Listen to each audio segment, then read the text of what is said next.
بسم اللہ الرحمن الرحیم، السلام علیکم۔ آج یکم اگست ہے اور دن ہے ہفتے کا 3 سوالات بہت اہم ہیں۔ پہلا یہ کہ کیا ایک پیج پھٹ گیا ہے، دوسرا یہ کہ اگر ایک پیج پھٹ گیا ہے تو یہ سسٹم گرے گا یا نہیں گرے گا، اگر گرے گا تو کتنے عرصے میں گرے گا، اور اگر یہ سسٹم گرے گا تو اس میں سے عمران خان کو کیا ملے گا۔ دیکھیں، آج کی اس ویڈیو میں آپ کے سامنے ڈی جے اسپیار کی پریس کانفرنس کے اہم نکات ضرور رکھوں گا۔ ان سے بہت ساری چیزوں کا اندازہ ہوتا ہے کہ اس وقت گراؤنڈ کے اوپر سچویشن کیا ہے، بلوچستان میں سچویشن کیا ہے، کشمیر پر پاکستان کی فوج کا موقف کیا ہے، افغانستان کے حوالے سے موقف کیا ہے، صوبوں کے حوالے سے ان کا موقف کیا ہے، اس نظام کے حوالے سے ان کا موقف کیا ہے۔ اس لیے وہ تمام چیزیں جلدی وہ پوائنٹس آپ کے سامنے رکھنا ضروری ہے۔ لیکن ایک بات کا میں آپ کو کیٹیگوریکل جواب دے دوں۔ پہلے سوال کا جواب یہ ہے کہ بالکل ایک پیج پھٹ چکا ہے، اور وہ جو ہماری اسٹیبلشمنٹ کی شریف خاندان سے محبت تھی، زرداری خاندان سے محبت تھی، تو وہ محبت بہرحال واضح طور پر نظر آ رہا ہے کہ اس میں دراڑ آ گئی ہے۔ اب وہ محبت نہیں رہی، اور اب اسٹیبلشمنٹ کو اس بات کا جو ہے وہ ادراک ہو گیا ہے کہ یہ نظام نہیں چل سکتا، جو پاکستان کے بچے کو پتا تھا کہ نہیں چل سکتا۔ لیکن جو اسٹیبلشمنٹ کرنے جا رہی ہے، کیا وہ مسئلے کا حل ہے؟ تو اس کا جواب ہے کہ وہ کسی صورت بھی مسئلے کا حل نہیں ہے۔ ابھی بھی اسٹیبلشمنٹ ہماری جو ہے وہ ایک نیا تجربہ کرنا چاہتی ہے۔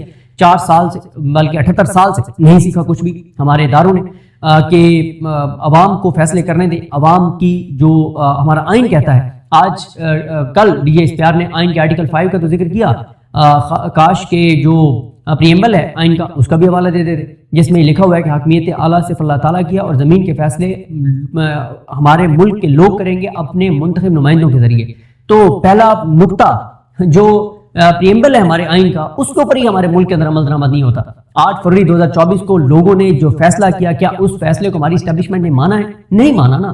تو اس کے بعد پھر آپ کے سامنے جو چیزیں ہو رہی ہیں، دیکھیں بات یہ ہے کہ پہلی بات یہ صفحہ پھٹ چکا ہے، دوسری بات اس نظام نے گرنا ہے۔ میں آپ کو کئی بار اس بات کا حوالہ دیتا ہوں ہارون رشید صاحب کی بات کا، کہ ہارون رشید صاحب کہتے ہیں کہ ہمارے تجزیوں میں سب کچھ ہے، ہمارے تجزیوں میں ایک اللہ کی ذات نہیں ہے، ایک اللہ پہ توکل نہیں ہے۔ جب ایک نظام جس کا کروڑوں پاکستان کے لوگ جس نظام کے ساتھ نہیں ہیں، جس نظام نے جو ظلم جبر کیا ہے، جو ناانصافی کی ہے، مولا علی کا کیا قول ہے کہ کفر کا نظام تو چل سکتا ہے، ظلم جبر اور ناانصافی کا نظام نہیں چل سکتا۔ اور پاکستان کے اندر جبر کا نظام ہے، پاکستان کے اندر ناانصافی کا نظام ہے، پاکستان کے اندر عدالت انصاف نہیں کر رہی۔ ہم تو صرف عمران خان کو دیکھتے ہیں نا کہ عمران خان کے ساتھ ظلم ہو رہا ہے، زیادتی ہو رہی ہے، ناانصافی ہو رہی ہے، اس وجہ سے کہ عمران خان پاکستان کے لوگوں کا لیڈر ہے، پاکستان کے لوگوں نے اس کو 2 تہائی اکثریت دی، اور اب آپ الیکشن کروائیں تو 3/4 سے بھی اوپر چلا جائے گا معاملہ۔ لیکن ایک عام آدمی کے ساتھ اس ملک میں جو کچھ ہو رہا ہے، ایک عام آدمی کے ساتھ، میں اکثر آپ کو یہ بات کہتا ہوں، میں ایک واقعہ ابھی ریسنٹلی ہمارے ایک دوست اڈیالہ جیل رہ کے آئے، ابھی وہ واقعہ میں آپ کو اس لیے نہیں بتا سکتا کیونکہ جن 2 نوجوانوں کے حوالے سے وہ واقعہ ہے، وہ دونوں اس وقت اڈیالہ کے اندر ہیں، اور جس دوست نے وہ واقعہ شیئر کیا ہے اس کے لیے بھی مشکلات ہوں گی، لیکن اتنی تکلیف محسوس ہوتی ہے ایسے واقعات سن کے، اور ایسے سینکڑوں ہزاروں واقعات ہیں جو آج تک باہر نہیں آئے، وہ آئیں گے۔ اور میں اکثر اپنے ولاگز میں یہ کہتا ہوں، ڈاکٹر امید پیرزادہ صاحب کے ساتھ جو میں نے انٹرویو تو اس میں بھی میں نے کہا تھا کہ جس دن ان 4 سالوں کی کہانیاں باہر آئیں گی تو سننے والے دھاڑے مار کے روئیں گے کہ لوگوں کے ساتھ ہوا کیا ہے۔ تو آخر کچھ نہ کچھ تو اس کا ہوگا، کہ وہ کہتے ہیں نا کہ مظلوم کی آہ سے ڈرو، کیونکہ اس مظلوم کی آہ اور اللہ کے درمیان کوئی چیز حائل نہیں ہوتی۔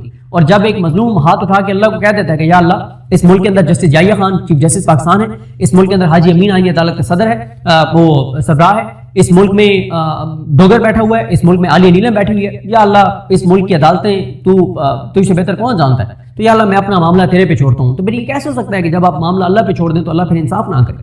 یہ نظام نہیں چل سکتا، اس نظام نے گرنا ہے۔ یہ نظام چل کیوں رہا ہے؟ یہ نظام اس لیے چل رہا ہے کہ ایک تو ظاہر ہے پاکستان کے لوگ 8 فروری کو تو نکلے، کروڑوں لوگ نکلے، لیکن جو کچھ 26 نومبر کو ہوا، جو ڈی چوک میں ہوا، جو ابھی HK میں ہوا، جو کچھ ہوا، اس کے بعد لوگوں کو خوف ہے، لوگ نکلتے نہیں اس بڑی تعداد میں۔ ایک وجہ یہ ہے PTI کی لیڈرشپ نے لوگوں کا اعتماد کھو دیا ہے، ان کی کریڈیبلٹی ختم ہو گئی ہے، اور وہ کریڈیبلٹی کی بحالی کے لیے بھی کچھ نہیں کر رہے، یہ ایک مسئلہ ہے۔ تیسرا یہ ہے کہ اس وقت امریکہ پاکستان کی حکومت کے ساتھ کھڑا ہے، امریکہ ساتھ ہو تو پھر آپ کو 700 نہیں، 7000 نہیں، 70,000 خون معاف ہے۔ غزہ کے اندر کیا اسرائیل نے، لیکن کیونکہ امریکہ ساتھ کھڑا ہے تو دنیا کی کوئی طاقت، کوئی قوت، اقوام متحدہ، عالمی ادارے، عالمی نظام، عالمی قوانین، ہیومن رائٹس، کوئی بھی نہیں پوچھتا، بس امریکہ ساتھ ہونا چاہیے، اور امریکہ پاکستان کی حکومت کے ساتھ ہے تو ملٹیپل ریزنز ہیں، لیکن یہ نظام تیزی سے گرنے کی طرف جا رہا ہے۔ اس کی وجہ یہ ہے کہ دیکھیں اس سال ایک فگر عامر متین صاحب کے پروگرام میں انہوں نے دیا تھا اسد عمر صاحب نے. یہ اس وقت آپ کو پینک کیوں سسٹم کے اندر نظر آتا ہے؟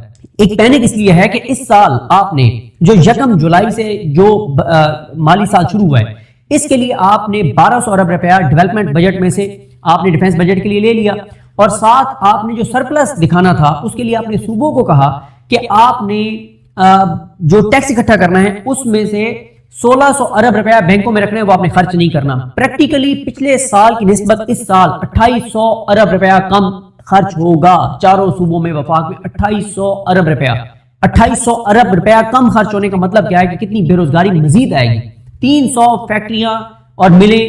92 نیوز پہ سربت دلیم صاحبہ کے پروگرام میں وہ ہما فخر ان کا نام تھا، جو بھی مجھے نام ان کا بھول گیا، انہوں نے بتایا کہ 2 سال میں 300 ٹیکسٹائل ملز جو ہے وہ بند ہو گئی ہیں. پاکستان کے اندر اس وقت 86 لاکھ بچے چائلڈ لیبر کا شکار ہیں، 59 لاکھ لوگ مکمل طور پر بے روزگار ہیں، 13 کروڑ لوگ خط غربت سے نیچے ہیں، 5 سال سے کم عمر 40% بچے سٹنٹڈ گروتھ کا شکار ہیں، 2 کروڑ 70 لاکھ بچے اسکول سے باہر ہیں، 70-80 لاکھ نئے بچے ہر سال پیدا ہو رہے ہیں اور جاب اپرچونٹیز کم ہو رہی ہیں. بھائی اگلے سال اگر آپ نے اس سال آپ کو یہ 2800 ارب روپے بن رہا ہے تو اگلے سال تو یہ 5000 ارب بن جائے گا. آپ کا بجلی اور گیس کا سرکولر ڈیٹ 5000 ارب ہو چکا ہے. 8000 ارب صرف آپ نے قرضوں کے اوپر سود دینا ہے. اس وقت 2200 ارب روپیہ آپ نے ایک سال میں آئی پی پیز کو دینا ہے. آپ نے 2000 ارب روپیہ پیٹرولیم لیوی اکٹھی کرنی ہے. پچھلے سال جتنا عوام سے ٹیکس لیا گیا اس کے مقابلے میں 2500 ارب زیادہ ٹیکس اکٹھا کرنا ہے. اور آئل پرائسز آپ کے سامنے، خطے کا کرائسس آپ کے سامنے ہے، جنگی صورتحال آپ کے سامنے. اس سارے میں پینک ہے، چیزیں نہیں چل رہی، ڈیزاسٹر اور ڈیزاسٹر. لیکن جو حل اب کرنے جا رہے ہیں وہ حل نہیں ہے. حل ایک ہی ہے، عوام نے جو فیصلہ کیا ہے، عوام نے جو فیصلہ کیا ہے اس فیصلے کے سامنے سر تسلیم خم کیجئے. عوام نے جس کو ووٹ دیا ہے اس کو اقتدار دیجئے، وہ جانے، عوام جانے، پاکستان جانے. یہ کیسے ہو سکتا ہے کہ میں کہوں یا کوئی بھی کہے کہ پاکستان کے 3, 4, 5 کروڑ لوگ جو فیصلہ کریں وہ تو احمق ہیں، جاہل ہیں، الو کے پٹھے ہیں، اور میں جو ایک بندہ یا میرے دوست بیٹھ کے فیصلہ کریں گے، یہ 4 بندے ہم جو بند کمرے میں بیٹھ کے فیصلہ کریں گے وہ فیصلہ درست ہے. یہ کیسے ہو سکتا ہے؟ کروڑوں لوگ غلط ہیں اور 4 لوگ یا 3 لوگ یا ایک بندہ ٹھیک ہے، ایسے تو نہیں ہو سکتا. تو بات یہ ہے، ایک صفحہ پھٹ چکا ہے.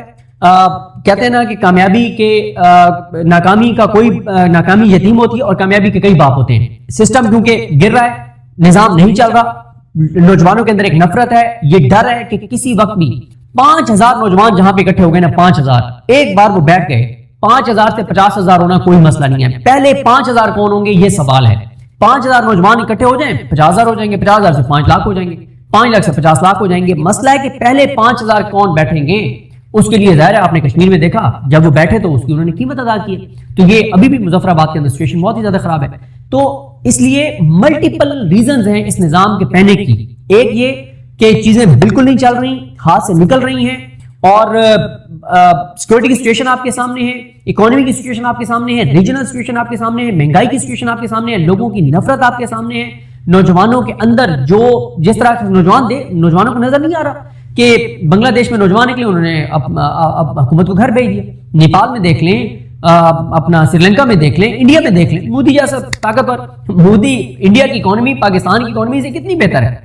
کیا انڈیا میں دہشت گردی کے وہ حالات ہیں جو پاکستان کے اندر ہیں؟ ہاں مودی ظلم کرتا ہے اقلیتوں کے ساتھ، مسلمانوں کے ساتھ بڑا ظلم کرتا ہے، یہ ساری باتیں، لیکن اوورآل کیا دہشت گردی وہاں پہ اتنی ہے جتنی پاکستان کے اندر ہے. اس سب کے باوجود بظاہر اتنا طاقتور وزیر اعظم جو ڈیلیور بھی کر رہا ہے اپنے ملک کی اکانومی کو، لیکن اس کو سرنڈر کرنا پڑا نا 1 لاکھ نوجوانوں کے سامنے. یہ ایک صفحہ پھٹ چکا ہے، یہ نظام گر رہا ہے. اب گرے گا کب؟ یہ ڈیپینڈ کرتا ہے پاکستان کے لوگوں پر کہ یا تو پاکستان کے لوگ نکل آئیں. پی ٹی آئی 5 اگست کو کیا کال دیتی ہے اس پہ ڈیپینڈ کرتا ہے. وہ کال دے بھی دیں سہیل افریدی صاحب، عوام کتنی بڑی تعداد میں نکلتی ہے یہ ڈیپینڈ کرتا ہے. اور دیکھیں فوری طور پہ اگر تو عوام نکل آتی ہیں، پھر تو اگلے 1 ہفتے بعد عوام نکل آئے تو 1 ہفتے بعد اس سب کا بینیفیشری عمران خان ہوگا. لیکن اگر عوام نہیں نکلتی تو اس نظام کو گرنے میں جو نئے تجربات ہو رہے ٹائم 4 مہینے لگ جائیں، 6 مہینے لگ جائیں، زیادہ سے 8 مہینے لگ جائیں، اس سے زیادہ تو نہیں. کیونکہ جب آپ نے ڈیتھ ڈکلیئر کر دیا اس نظام کی، جب محسن نقوی کے بعد کل D G S P R نے بھی کیٹیگوریکل کہہ دیا ہے تو بات ختم ہو گئی کہ انتظامی صوبے بننے چاہیے، گورننس نہیں ہے. میں ذرا D G S P R صاحب کی چیزیں جلدی آپ کے سامنے رکھ دیتا ہوں. اگر آپ یہ پوائنٹ سننا چاہیں تو آپ سن سکتے ہیں، لیکن اس سے پہلے جو میں نے خلاصہ آپ کو بتا دیا ہے وہ یہاں تک ہے.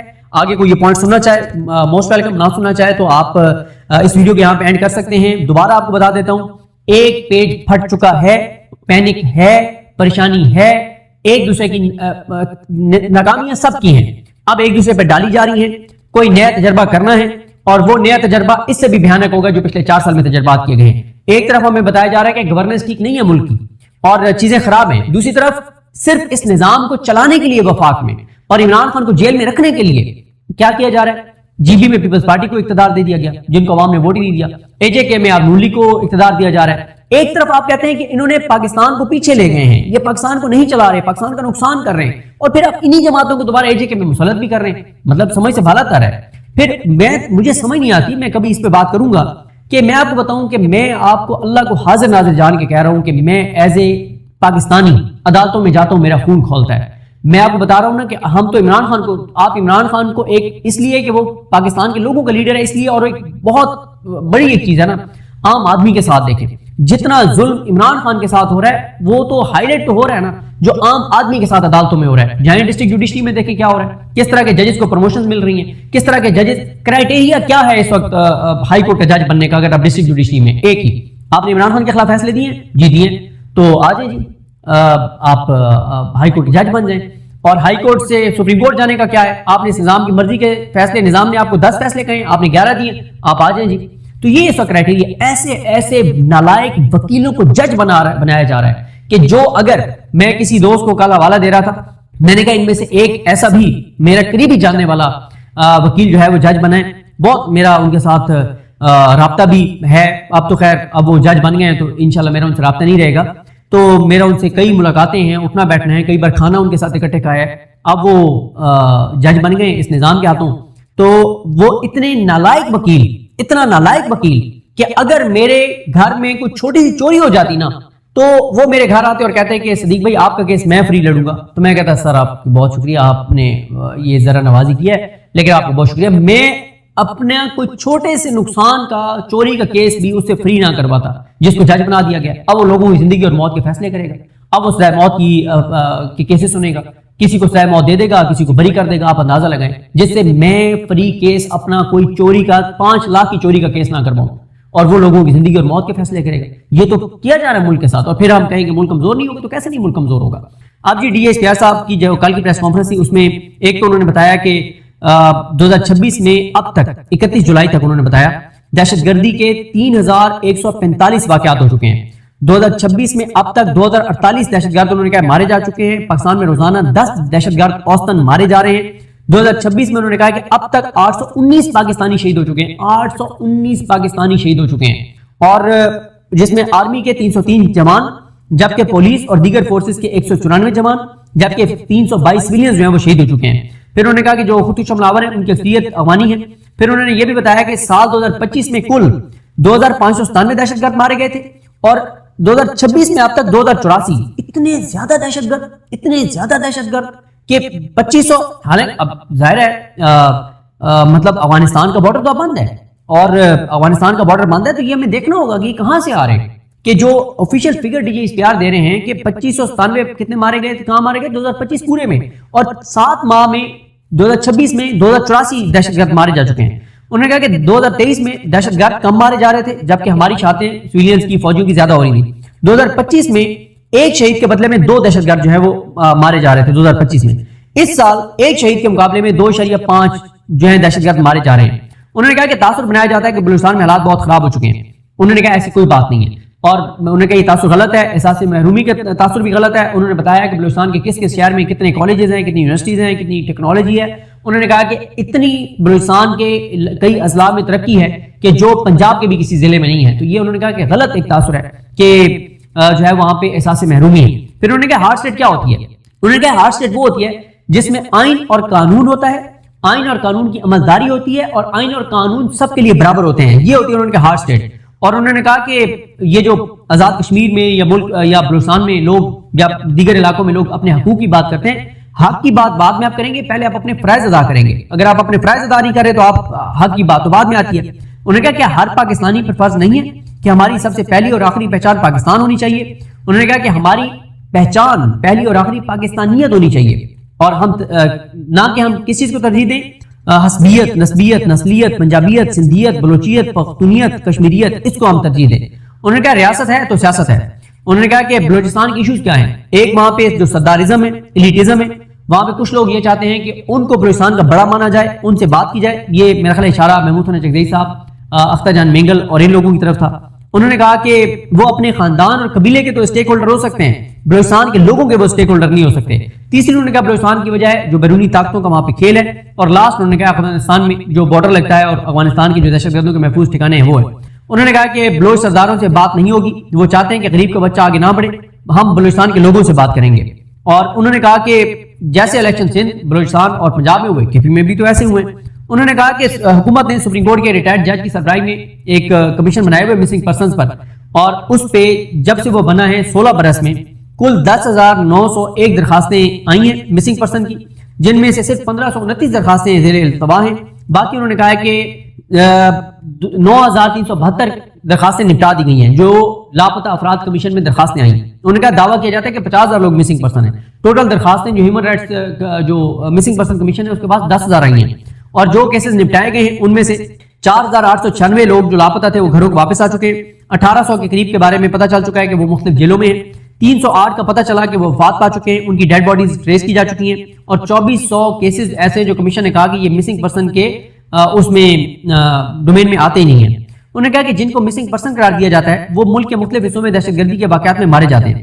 بلوچستان کے لوگوں کا جو جذبہ ہے اس کے بعد دہشت گرد انہیں شکست نہیں دے سکتے، البتہ تکلیف پہنچا سکتے ہیں. اور وہ جو دہشت گرد جو بلوچستان کے لوگوں کو تکلیف پہنچاتے ہیں تو ہم اس کے جواب میں 100 گنا زیادہ تکلیف ان کو پہنچاتے ہیں، اور وہ قیامت تک یاد رکھیں گے جو تکلیف ہم ان کو پہنچاتے ہیں.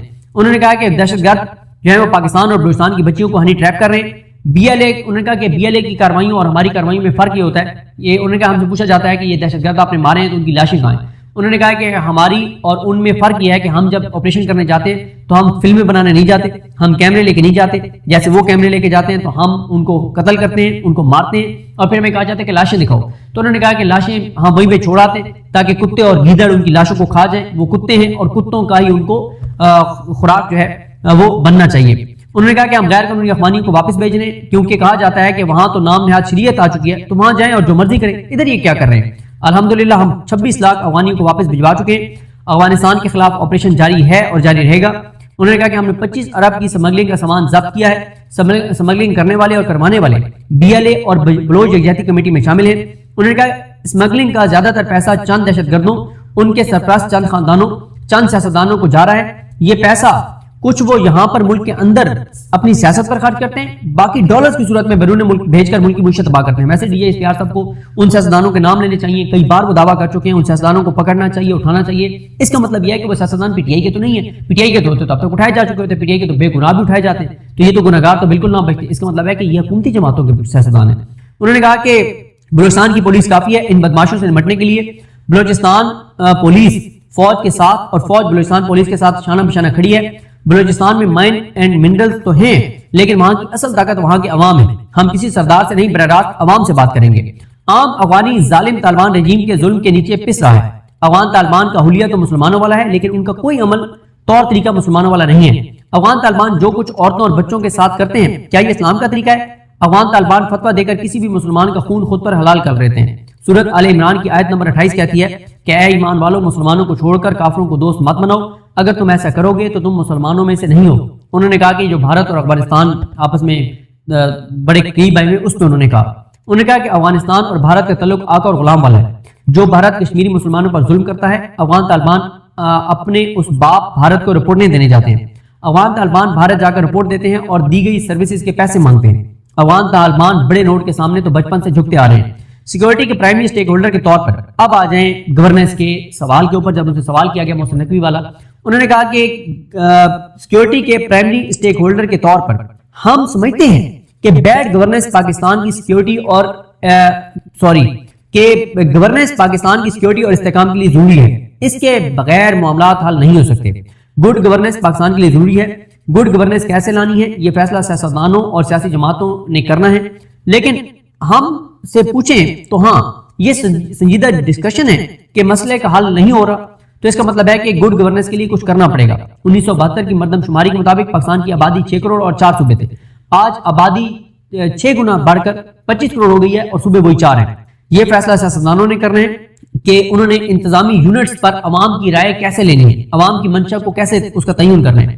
ہمیں یقین ہے کہ ہمارے قابل احترام سیاستدان چاہتے ہیں کہ وہ بہتر گورننس کی طرف سوچیں اور بات چیت کریں۔